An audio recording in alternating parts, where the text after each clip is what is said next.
Hello and welcome back to my another tutorial. In this tutorial I'm going to share with you how to find out your router default gateway. So let's take a look how to do that.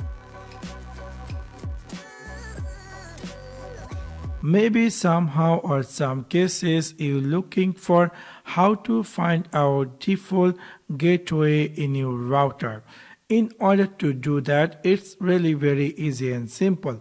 You need to go in your Windows 11 search bar and type here CMD, and then you're going to find here something say command prompt, and here you need to type a command. Command is IPCUNFIG and hit enter, and then you will find here something writing default gateway. So this is the default gateway for my router, so I can easily type this default gateway in any web browser, and I can easily modify it or do any changes in my router.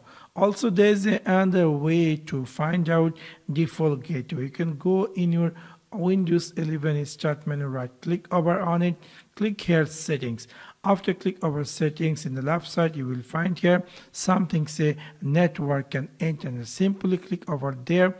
In the right side you will find here something say advanced network settings. So simply click over there, and then you will find here something say hardware and connection properties. After click over hardware and connection properties, scroll down, and then you will find here something say default gateway. So this is my router default gateway, so I can easily copy or type this default gateway in my web address bar, and we can easily access this router default gateway, and we can do any changes. So in this simple way you can easily find out default gateway any router in your Windows 11. So that's for now. Thanks for watching my video. See you next one. Peace.